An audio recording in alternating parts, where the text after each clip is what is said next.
నమస్తే, నేను ప్రశాంత్. యూకే కొన్ని సంచలన నిర్ణయాల్ని ప్రకటించింది.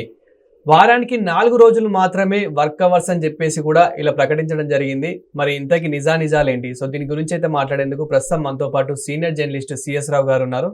నమస్తే అండి. నమస్తే సార్, యూకే కొన్ని సంచలన నిర్ణయాల్ని ప్రకటించడం జరిగింది. అసలు అవేంటి? అందులో కూడా వారానికి 4 రోజులు మాత్రమే వర్క్ చేసుకోవచ్చు, ఎక్కువ చేసుకుంటే యాక్షన్ తీసుకోవాల్సి వస్తుంది అని చెప్పేసి కూడా ఇలా ప్రకటించడం జరిగింది. అసలు ఇంతకీ ఎవరికి అది ఇప్పుడు ప్రపంచవ్యాప్తంగా కూడా మారినటువంటి పరిస్థితులకు అనుగుణంగా వర్క్ తీరు మారాలి అనేది వినిపిస్తుంది. ఈవెన్ ఆంధ్రప్రదేశ్ ముఖ్యమంత్రి చంద్రబాబు నాయుడు గారు కూడా మీరు హార్డ్ వర్క్ కాదు చేయాల్సింది, స్మార్ట్ వర్క్ చేయాలని చెప్పి అనేక రివ్యూ మీటింగ్లో కూడా చెప్పడం జరిగింది. సో ఓవరాల్గా స్మార్ట్ వర్క్ అవసరం. ఇప్పుడు స్మార్ట్ వర్క్ కావాలి, హార్డ్ వర్క్ అవసరం లేదు. పని గంటలు ఇన్ని ఉన్నాయి అనేది మాకు అవసరం లేదు, పని అవుట్పుట్ ఎంత వస్తుంది అనేది మాకు కావాలి అనేది ఒక గ్రూపు. అలా కాదు, మాకు ఆఫీస్కి రావాల్సిందే, 18 గంటలు ఉండాల్సిందే, లేదా 14 గంటలు ఉండాల్సిందే, లేదా 13 గంటలు ఉండాల్సిందే అని చెప్పేవాళ్ళు మరొక గ్రూపు. ఈ గ్రూపులో ఎవరున్నారంటే ఇన్ఫోసిస్ ఫౌండర్ నారాయణమూర్తి గారు, తర్వాత ఎల్ఎన్టీ ఎండి, ఎల్ఎన్టీ డైరెక్టర్ అనుకుంటా సుబ్రహ్మణ్యన్ గారు. వీళ్ళిద్దరు కలిసి ఈ మధ్యకాలంలో ఒక స్టేట్మెంట్ ఇచ్చారు. పని గంటలు అనేవి కనీసం 13 నుంచి 14 గంటలు ఉండాలి, రోజుకి 13 గంటలు పనిచేయాలి ఎంప్లాయీస్ అని చెప్పి ఇన్ఫోసిస్ నారాయణమూర్తి గారు ఆ మధ్యకాలంలో ఒక స్టేట్మెంట్ ఇచ్చారు. దాని మీద ప్రపంచవ్యాప్తంగా కూడా ఆయన మీద ఉద్యోగులు కొంత అసహనం వ్యక్తం చేశారు. ప్లస్ ఆయన ఈ మధ్యకాలంలో అదే అంశాన్ని సరిదిద్దుకుంటూ ఒక మాట అన్నాడు.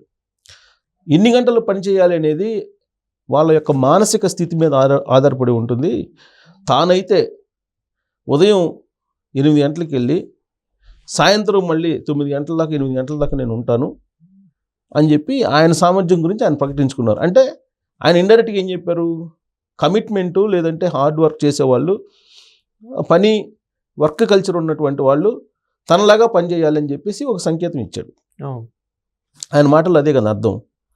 సో ఇన్ఫోసిస్ నారాయణమూర్తి గారు ఆ మాట అన్నారంటే ఇంత చర్చ ఎందుకనంటే ఆయనకి ఇన్ఫోసిస్ అనేది ఒక ప్రపంచవ్యాప్తంగా ఉన్నటువంటి ఇండియన్ కంపెనీ, మల్టీనేషనల్ కంపెనీ. దానికంటూ ఒక ప్రత్యేకమైనటువంటి గుర్తింపు ఉంది.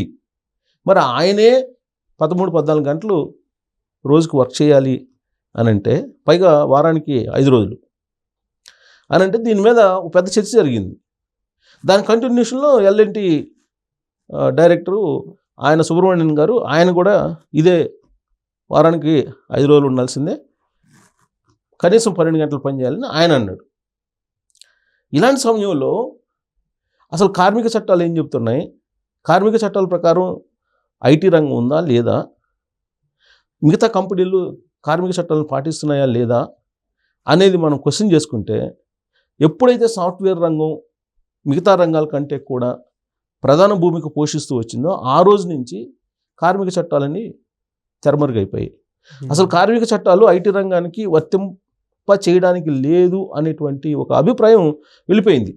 కారణం ఏంటంటే, తొలి రోజుల్లో సాఫ్ట్వేర్ రంగాన్ని తీసుకుంటే ఈ కార్మిక చట్టాల కన్నా ఎక్కువగానే జీతాలు వస్తున్నాయి, ఎక్కువగానే బెనిఫిట్స్ వస్తున్నాయి, ఎక్కువగానే ఉద్యోగులకి గౌరవం ఇస్తున్నారు. కానీ గత 5-6 సంవత్సరాల నుంచి సాఫ్ట్వేర్ ఉద్యోగుల పట్ల కంపెనీలు వ్యవహరిస్తున్నటువంటి తీరును కనుక చూస్తే ఖచ్చితంగా కార్మిక చట్టాలు అవసరమే ఐటీ రంగానికి కూడా అనేటువంటి అభిప్రాయం కలుగుతుంది. ఎందుకనంటే మిగతా రంగాల్లో ఏ విధంగా అయితే ఉందో అలాంటి సంస్కృతి ఇప్పుడు సాఫ్ట్వేర్ రంగంలో కూడా బయలుదేరింది. జనరల్గా నామ్స్ ప్రకారం ఏంటంటే, ఒక ఉద్యోగం తీసేయాలంటే ఒక 3 నెలల ముందు నోటీస్ ఇవ్వాలి, తర్వాత దానికి సంబంధించి ఏదో కొంత పరిహారం ఇవ్వాలి. ఇవన్నీ నామ్స్ ఉన్నాయి. 6 నెలల పాటు జీతాలు ఇవ్వాలి. ఈ నామ్స్ కొన్ని ఉన్నాయి. ఈ నామ్స్ని పాటించకుండా ఉండేటువంటి రంగాలు ఏదైనా ఉంది అంటే ఫస్ట్ మీడియా రంగం. జస్ట్ ఫోన్ చేసి వాళ్ళ నుంచి రావద్దని చెప్తారు, అంతే. మీ సేవలు వాళ్ళతో చాలు అని ఫోన్ చేసి చెప్పగానే మీడియా వాళ్ళు రేపు మరుసటి రోజు నుంచి ఉద్యోగం పోయినట్టే. అత్యంత దారుణమైన రంగం ఏదైనా ఉందంటే మీడియా రంగం. దీంట్లో నామ్స్ పాటించే వాళ్ళు 1-2 సంస్థలు తప్ప మిగతాయి అసలు నామ్సే పాటించవు. అసలు శ్రమ దోపిడీ ఎక్కడైనా జరుగుతుందంటే మీడియా రంగంలో ఎక్కువ జరుగుతుంది నాకు తెలిసినంత వరకు. సరే మిగతా రంగాల్లో ఇంకా ఎక్కువ ఉందనుకోండి. కానీ మిగతా రంగాల్లో జరుగుతున్నటువంటి దోపిడీని ప్రశ్నించేటువంటి మీడియా రంగం ఎంత దోపిడీకి గురవుతున్నారు జర్నలిస్టులు అనేది మనకు తెలుసు. సో మీడియా రంగంలో ఉన్నటువంటి దోపిడీ ప్రధానంగా ఉంది. సో ఇలాంటి సమయంలో సాఫ్ట్వేర్ రంగంలో కూడా వచ్చింది. సాఫ్ట్వేర్ అంటే ఒక మోజు. సాఫ్ట్వేర్ రంగంలో సాఫ్ట్వేర్ కంపెనీలో మల్టీనేషనల్ కంపెనీలో పనిచేయాలనేది ఒక కళ. సో సాఫ్ట్వేర్ రంగం రావడంతో ప్రభుత్వ ఉద్యోగులు కూడా చాలామంది సాఫ్ట్వేర్కి డైవర్ట్ అయ్యారు. అలాంటి రంగంలో ఇప్పుడు ఒడిదుడుకులు బాగా వచ్చాయి. ఉద్యోగం ఉంటుందో ఉండదో తెలియదు, ఎప్పుడు ఉడుతుందో తెలియదు. 10 గంటలు పెంచుతూ ఉన్నారు ఇంతకు ముందులాగా కాకుండా. పైగా ఇన్ఫోసిస్ లాంటి కంపెనీ 10 గంటలు పెంచుతుందంటే మిగతా కంపెనీలు కూడా దాన్ని అనుసరిస్తాయి. ఇలాంటి సమయంలో ప్రపంచవ్యాప్తంగా చర్చ జరుగుతున్నటువంటి సమయంలో ఒక సంచలనమైన నిర్ణయాన్ని బ్రిటన్ అనౌన్స్ చేసింది. బ్రిటన్ ప్రభుత్వం ఏమనౌన్స్ చేసింది? వారానికి 4 రోజులు మాత్రమే వర్కింగ్ అవర్స్. ఓకే. కాబట్టి మాకు స్మార్ట్ వర్క్ కావాలి, ఎఫిషియన్సీ ఉన్న అది అవుట్పుట్ అనేది మాకు ఎఫిషియన్సీగా రావాలి. అంతే తప్ప మీరు ఎన్ని గంటలు పని చేస్తున్నారు, ఎన్ని రోజులు పని చేస్తున్నారు అనేది మాకు అనవసరం. కాకపోతే వారానికి 4 రోజులు మాత్రమే పని దినాలు మేము పెడుతున్నాం అని చెప్పి అఫీషియల్గా అనౌన్స్ చేసేసింది. ఇది 200 కంపెనీల్లో ఇంప్లిమెంట్ చేయడానికి వాళ్ళు అంగీకరించారు. ప్రైవేట్ కానీ ప్రభుత్వ రంగ సంస్థల్లో కానీ 200 కంపెనీలు మేము వారానికి 4 రోజులు మాత్రమే ఉద్యోగులకి పని చేయించుకుంటాము అని చెప్పి. ఇప్పటివరకు ఏం జరుగుతుంది బ్రిటన్లో? ఉదయం 9 గంటలకు వెళ్ళి సాయంత్రం 6 గంటల వరకు వర్కింగ్ అవర్స్. వారానికి 5 రోజులు వర్కింగ్ డేస్. దానికి స్వస్తి పలికి వారానికి 4 రోజులే అని చెప్పి అనౌన్స్ చేశారు.